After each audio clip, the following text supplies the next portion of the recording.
Good evening Himachal. Santoshgarh क्षेत्र के साथ लगते गांव मलूकपुर में पुरानी रंजिश के चलते दो लोगों में मारपीट में एक व्यक्ति की मौत हो गई। मारपीट की वारदात में दोनों पक्षों में जमकर लात घूंसे चले। वारदात में एक व्यक्ति गंभीर रूप से घायल हो गया, जिसे लोगों की मदद से उपचार के लिए बीबीएमबी अस्पताल पहुंचाया गया, जहां डॉक्टरों ने घायल को उपचार देने के बाद गंभीर हालत में पीजीआई रेफर कर दिया, जहां डॉक्टरों ने उसे मृत घोषित कर दिया। मामले की सूचना मिलते ही मौके पर पहुंचे एसपी कार्तिकेय गोकुल चंद्र ने पुलिस टीम के साथ घटनास्थल का जायजा लिया। वहीं आरोपी वारदात के मौके से फरार हो गया है। कांगड़ा संसदीय क्षेत्र की वर्चुअल रैली का आयोजन सोमवार को भी वीडियो कॉन्फ्रेंसिंग के जरिए किया गया। मुख्यमंत्री जयराम ठाकुर व केंद्रीय महिला एवं बाल विकास मंत्री स्मृति ईरानी व केंद्रीय राज्य मंत्री अनुराग ठाकुर, जवाली के विधायक अर्जुन ठाकुर इस दौरान मौजूद रहे।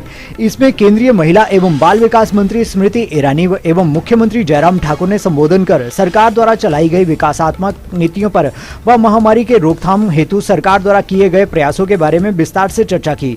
जवाली के विधायक अर्जुन ठाकुर ने कहा कि हिमाचल संवाद रैली में मुझे भी धन्यवाद प्रस्ताव रखने का सौभाग्य प्राप्त हुआ। उन्होंने कहा कि सोशल डिस्टेंसिंग को तवज्जो देकर प्रदेश के हजारों लोग अलग अलग स्थानों पर इस रैली से जुड़े और इस संकट के दौर में जरूरतमंद परिवारों को सरकार हर संभव सहायता प्रदान कर रही है। सरकाघाट बाजार में सोमवार को लोगों की बहुत अधिक भीड़ देखने को मिली, लेकिन बस स्टैंड खाली दिखाई दिया। सुनसान पड़े बस स्टैंड पर सिर्फ कुछ चालक परिचालकों के अलावा बहुत ही कम यात्री नजर आए। उधर बाजार में बैंकों, सीएसडी कैंटीन में भी भारी भीड़ रही और दुकानों में कम ही ग्राहक नजर आए। वहीं सड़कों पर वाहनों और लोगों की आवाजाही बहुत ही ज्यादा रही, जिसकी वजह से बाजार में बार बार जाम भी लगता रहा और पुलिस जाम खुलवाने के लिए कड़ी धूप में मशक्कत करते हुए नजर आ रही थी। इस दौरान बैंकों में सामाजिक दूरी की धज्जियां भी उड़ती दिखीं। सभी बैंकों में लोगों की खूब भीड़ उमड़ी। हालांकि लोग मास्क लगाए हुए थे, लेकिन सामाजिक दूरी की कोई परवाह करता नजर नहीं आया। बैंक प्रबंधन की ओर से लोगों को बार बार उचित दूरी रखने की हिदायतें दी गई, लेकिन लोग कुछ देर बाद फिर उसी स्थिति में लौट आते। हैरानी की बात है कि बैंकों में बुजुर्गों को अधिक संख्या में देखा जा रहा है, जबकि सरकार ने बुजुर्गों और बच्चों को घर से बाहर नहीं निकलने की सलाह दी है। बाजार के पंजाब नेशनल बैंक और एसबीआई के दोनों परिसर लोगों से भरे हुए दिखाई दिए। कतारों में बुजुर्गों को देखकर हर कोई हैरान था। कुछ बुजुर्गों को बैंक के इर्द गिर्द, दुकानों के आसपास और सड़कों के किनारे पर बैठे हुए देखा गया। रोजाना लोगों की इस कदर बैंकों में बेखौफ होकर उमड़ रही भीड़ सबके लिए खतरे का संकेत है। भाजपा प्रदेश प्रवक्ता रणधीर शर्मा ने कांग्रेस पर पलटवार किया है। उन्होंने कहा है कि पार्टी के नेता लगातार प्रदेश सरकार पर निराधार आरोप लगाकर जनता को गुमराह करने की कोशिश कर रहे हैं। कांग्रेस के किसी नेता ने किसी आरोप को सत्य साबित करने के लिए कोई सबूत नहीं दिए हैं। कांग्रेस पार्टी के नेताओं को दूसरों पर आरोप लगाने से पहले अपने गिरेबान में झांकना चाहिए। प्रदेश भर से जो कांग्रेस नेता आरोप लगा रहे हैं, ये जब भी सत्ता में रहे उन्होंने स्वयं भ्रष्टाचार के रिकॉर्ड तोड़े हैं। रणधीर शर्मा सोमवार को बिलासपुर के परिधि गृह में पत्रकारों को संबोधित कर रहे थे।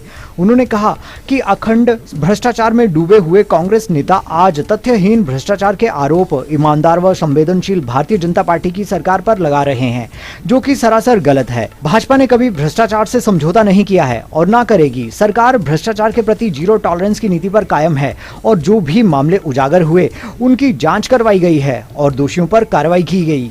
हिमाचल प्रदेश के कांग्रेस पार्टी के नेता वर्तमान हिमाचल सरकार पर लगातार निराधार आरोप लगाकर जनता को गुमराह करने का प्रयास कर रहे हैं। कहीं किसी नेता ने किसी आरोप को सत्य साबित करने के लिए ना सबूत दिए ना प्रमाण दिए, इसलिए तथ्यहीन बयानबाजी करके गुमराह करना जो उनकी आदत है, उसी को वो अभी प्रेस वार्ताओं के माध्यम से कर रहे हैं।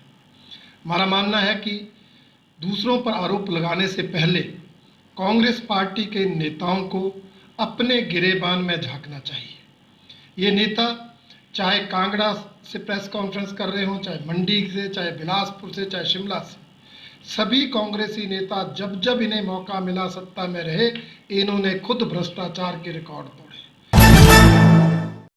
जोगिंद्रनगर में सोमवार को जिला परिषद सदस्य जीवन ठाकुर की अध्यक्षता में 5 पंचायतों के बैंड बाजा बजाने वालों ने तहसीलदार के माध्यम से सरकार को ज्ञापन भेजा, जिसमें मांग की गई कि शादी समारोह में सरकार की ओर से मिली 50 लोगों की छूट में इन बैंड वालों को सम्मिलित न किया जाए, अन्यथा 50 के अलावा इन्हें शादी समारोह में रखा जाए।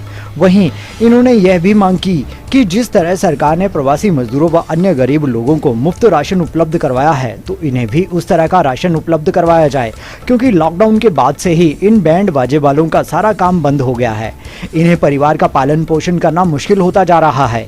ज्ञापन देने आए दयानंद व अन्य ने कहा कि उन्हें शादी समारोह में बैंड बाजा बजाने की अनुमति दी जाए या उन्हें अन्य प्रवासी मजदूरों की तरह राशन मुहैया करवाया जाए। 3-4 दिन से भारी गर्मी की मार झेल रहे पोंटा साहिब को सोमवार दोपहर बाद कुछ राहत मिली है। करीब 2:15 बजे अचानक ही मौसम ने करवट ली और तेज आंधी के साथ बारिश शुरू हो गई, जिससे लोगों ने थोड़ी राहत की सांस ली। हालांकि ये तूफान फलदार पौधों के लिए नुकसानदेह साबित हुआ और आम तथा अन्य फल इससे जमीन पर बिखर गए, लेकिन दम घोटती गर्मी से लोगों को राहत जरूर मिली है।